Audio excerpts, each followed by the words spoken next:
All right, let's get into it. Today, we're tackling something that's, well, it's tough, isn't it? Suffering.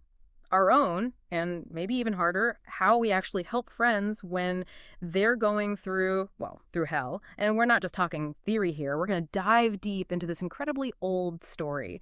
Find some really sharp insights for today. The mission. Figure out why some advice, even well-meaning advice, just falls flat. Find some real truth and, maybe learn how to actually be there for people. Yeah, and what's fascinating is we're jumping into one of the oldest recorded conversations um, about grief and devastation. So picture this. Job, a genuinely good guy, loses everything. Just boom, everything's gone. His kids, his health, wealth, and his friends show up, supposedly to comfort him. We're picking it up right after Job is just let loose, total anguish, questioning everything. And his friend Eliphaz steps up. It's a real test, isn't it? Testing truth when life just falls apart. It really is. So, Eliphaz the Temanite. He speaks first after Job's lament. And his approach, well, people call it measured but flawed. You'll see why pretty quickly. He actually starts, quite gently.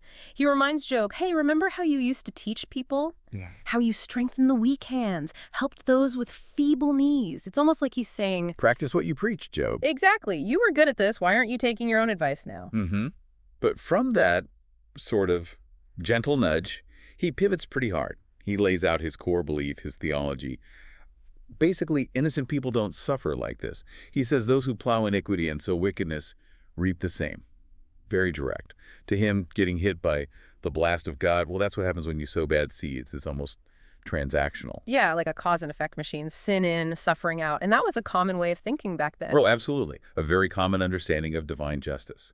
Righteousness equals blessing. Sin equals suffering. Simple. Maybe too simple. And then he plays what he must think is his ace card, right? This vision. He describes this mysterious vision he had at night when deep sleep falleth on men. Super creepy. He talks about fear, trembling, his bones shaking. And then a spirit passed before my face. He couldn't even make out its shape, just heard a voice. It's quite spooky. It is. And that eerie quality is meant to give it weight, authority. Mm. And the message from this vision, that's the real hammer blow for Eliphaz's argument. The voice asks, basically, can a mortal be more righteous than God? Can a man be purer than his maker? It's all about God's absolute perfection versus human weakness. He even calls humans dwellers in houses of clay, fragile things crushed before the moth. Wow. So the underlying message is, Job, you must have sinned, even if you don't realize it. Is that it? That's pretty much it. Yeah, Yeah. it's a huge leap, especially when someone's in that much pain. And that assumption that suffering must mean sin, Yeah. that's the flawed idea, the flawed theology, that the rest of the book really pushes back against. Job chapter 4 really sets the stage for that whole debate. Okay, this is where it gets really interesting for us, I think. How does this ancient back and forth speak to us? What can we pull from this for our lives right now? Right. Well, the first big piece of wisdom, and it's a tough one, is that good intentions aren't enough. They can still cause harm. Eliphaz probably wasn't trying to be cruel. He was speaking from, accepted wisdom, maybe genuine concern. But his advice, oversimplified, unhelpful, actively hurtful, actually. It's a warning, isn't it? We have to be so careful about the assumptions we make about why someone is suffering. Oh, absolutely. We jump to conclusions, try to find easy answers. Exactly. We want to fix it, explain it away. Mm. But Eliphaz shows us how wrong that can go. It forces us to ask, am I assuming too much here? And embracing that humility, that maybe we don't have the answers. That actually helps us lean more on God's wisdom, which is way beyond our simple formulas. It builds a different kind of faith, a more trusting one. That makes sense. And what about the vision, that spooky night visitor? Yeah, the second point. Spiritual experiences, even powerful ones, need to be checked against the truth. Eliphaz uses his creepy vision to back up his flawed argument. But the book of Job itself questions using these kinds of experiences to just explain away suffering. True wisdom involves discernment, judging well. You can't just take every feeling or vision as gospel, especially if it makes God look unjust or contradicts his known character. So test it. Don't just accept it because it felt spiritual. Precisely. Testing experiences against, say, the bigger picture of Scripture, God's character revealed over time. That's vital for genuine obedience, for a faith that's solid, not just based on, fleeting feelings. Okay. And the third point you mentioned. The big one, maybe. Not all suffering is punishment. This was a huge assumption back then, and honestly, it still lingers today. But Job's story just smashes that idea. Understanding this is crucial. It lets us hold on to God's goodness even when life is incredibly hard, without that knee-jerk reaction of what did I do wrong, and actually deepens our faith, makes it more resilient. Those are really powerful. So, translating that, how does this play out for us day to day when our friend is hurting or when we are? Well, first, it means being incredibly careful with easy explanations. You know the ones. Everything happens for a reason. God's testing you, or even hinting, like Eliphaz. Maybe there's something you need to deal with. Ugh, yeah, I've probably said some of those myself, meaning well. We all have. It's natural to want to make sense of things. But Job 4 is like a giant flashing warning sign. These explanations often do more harm than good. They can shut people down. Make them feel even more alone, like you said. It's like we try to tie a neat bow on immense pain, and it just doesn't fit. Exactly right. Which leads to the next practical point. Support starts with empathy, not theology. Eliphaz jumps straight to the why. He should have just been there. Today, that means presence over platitudes. Those quick, easy, often hollow phrases. Yeah, the spiritual cliches. Right.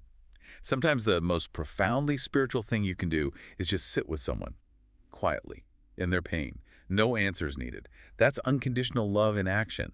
That builds real connection, real faith community, learning to love each other, even in the messy parts. It takes discipline, though, doesn't it, to just sit in the silence, the discomfort. Our instinct is to fix. It really does. But it's so important.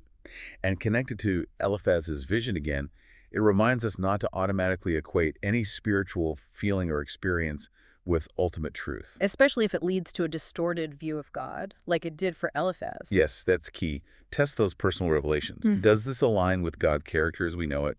Does it lead to love and compassion or judgment? That kind of discernment is crucial for real obedience, for a faith that's grounded, not just tossed around by experiences. Okay. And you also mentioned the tough truth about righteous suffering. Yeah. We have to internalize this. Good people suffer deeply. It happens. That old idea, be good, get good stuff, be bad, get bad stuff. Job just blows that up. We need a faith, a practical understanding of God that can handle both blessing and burden. Without needing easy answers for everything, it's about trusting God's sovereignty, his bigger plan, even when it's completely mysterious to us. That fosters maturity, resilience, and actually encourages obedience even when things don't make sense. Trusting even in the mystery, that's hard. It is. And finally, all this points toward building friendships that allow for that mystery. Friendships that don't demand quick fixes. Job needed comfort, right? He got correction.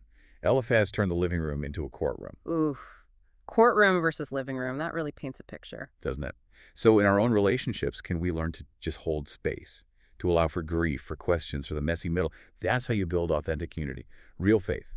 By being willing to sit in that tension together, showing up for each other even when it's uncomfortable, and trusting God together through it. So looking back at Job 4, it's packed with lessons, isn't it? Discernment, empathy, understanding suffering. It's about being a better friend and maybe a wiser believer, too. Absolutely. And that core verse, Job 4.7, where Eliphaz asks, whoever perished, being innocent, where were the righteous cut off? That question itself holds the key. It reveals his flawed assumption.